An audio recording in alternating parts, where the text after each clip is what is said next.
I just wanted to start off by saying, if you think I sound like a pubescent 14-year-old boy, it's because I'm still sick, and so I apologize in advance. With gaming being as advanced as it is, developers are often able to make games as large as they want and fill it with vast amounts of side quests and things to see. This often means giving the player thousands of options of how they want to play the game. In this day and age, it seems like people are trying to make these mind-bogglingly big games like Assassin's Creed Valhalla or Hogwarts Legacy. But a lot of these games have the same core problems. But with a little creativity, these problems could be avoided. So here are my top 3 least favorite recurring things in open world video games. Number 3. Let's get this one right out of the way. Ubisoft Towers, Watchtowers, point of interest, whatever you want to call them. At this point, everyone and their mother has played games where these are essential ways to reveal the rest of the map. And while it's important to see all the scattered trinkets throughout the area, these towers are completely redundant, and every player that has to climb these loathes the experience. You spend 5 minutes climbing this tall tower just to get a little spinny cinematic of an area that ultimately does nothing for the player.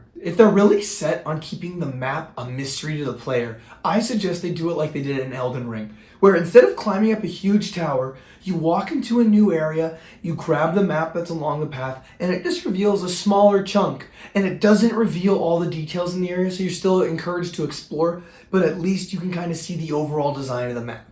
The way they do it also in God of War Ragnarok, where as you explore, it reveals the map rather than having to climb to a point just to reveal the whole area. And then also, at the end of the game, after you beat the main story, it reveals all the really important points of interest kind of scattered around the map. In God of War, it's the Valkyries or the Berserkers. And so if games did that similarly, where once you beat the main story, all the little trinkets like popped up on the map, then the players wouldn't have to spend time climbing towers just to not really see much. Another super cool thing they can do is like in Hollow Knight, where you just make the map purchasable by an NPC in the area.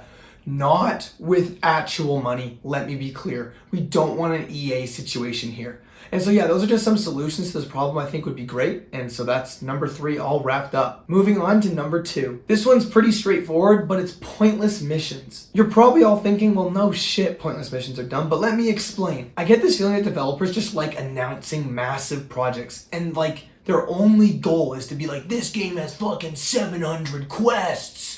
And it just fucking tightens their slacks a little when they say a higher number. But 75% of these quests will be like, hello, traveler. Could you find my frying pan for me? Lost your key, ma'am? No, me pan. Which is a complete waste of time for the player. They're just trying to fill their massive maps with completely random, irrelevant things. I would way rather play a game with substantially less quests, but each quest is impactful on the main character and their companions. I'm going to be using God of War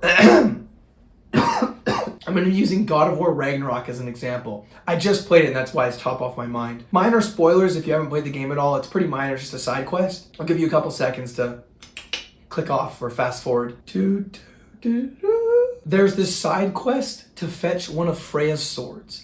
And at first, I just thought it would be a meaningless fetch quest. You go do the quest, you get Freya's sword, whoa. There was this beautiful cinematic and a cutscene associated with this fetch quest.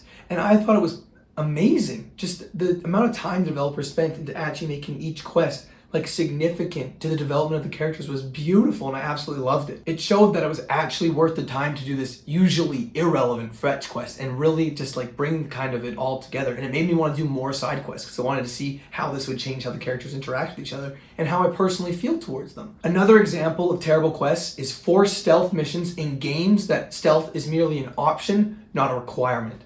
And so an example is like in Days Gone, there's stealth missions that are just forced upon you, and as soon as you get detected, the mission's over.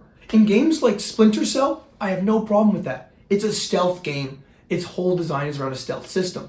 But in Days Gone, shoehorning that in doesn't necessarily work, and it feels kind of clunky and can be extremely frustrating when you just want to massacre the zombies rather than slowly inching your way through bushes. It doesn't really fit. And I don't really like being forced a way to play in games that are all about being able to play however you want. The last one that I personally hate the most is forced trailing missions where if you get too close, you get detected. And you have to follow this NPC walking at a snail's pace through this kind of complicated environment.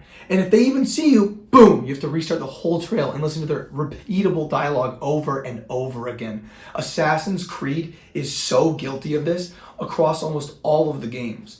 The one that sticks out the most to me is Assassin's Creed 3 and 4, because there were so many missions like this in these games. Unfortunately, a lot of these missions are staples in the genre, so I don't really know how they're going to phase them out, but hopefully just by making the missions have more impact towards the character development would be a fantastic way to start. And finally, number 1, when developers make worlds way too big, but not enough stuff in them.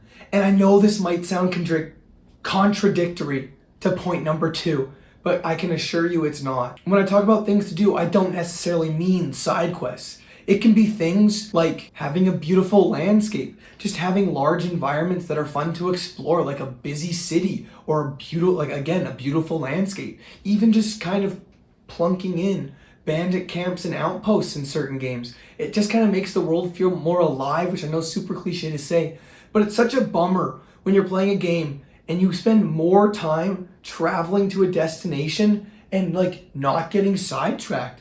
Part of the appeal of these open world games is you're gonna be wandering around and all of a sudden, like you'll see something and you'll be like, oh, I need to go do that. A Skyrim is like my golden standard for this. The little compass along the top of the screen, you'll be wandering around and all of a sudden you'll be like, this is an undiscovered location. I really wanna go see that now. It's like a dwarven mine. Let's go check that out. And you kind of get excited about it, and it's such a great feeling when you're discovering all these things and you're like, wow, I've been doing this for 20 hours. I haven't even touched the main story. And they're not even quests. They're just like different environments, different settings, different camps and encampments. It's awesome. This problem was very apparent, I found, in Just Cause 3. While there was a lot of stuff to do, sometimes traveling around the map, you just are flying forever, as well as Crew 2. That game was fucking empty. You'd drive around forever and there was absolutely nothing to do. To summarize, if I'm ever playing a game and I'm quote unquote exploring and I start thinking about my outside life and like when I say outside life, I mean my real life outside of the game rather than focusing on the game, I think that's a bit of a problem, and it's like a clear indicator that you should add more stuff into the game. Even just having random people wandering around the environment that interact with you differently, whether that be like traveling merchants, just groups of people, I think that's a great way to spice it up and make it a little less repetitive when you have these long journeys.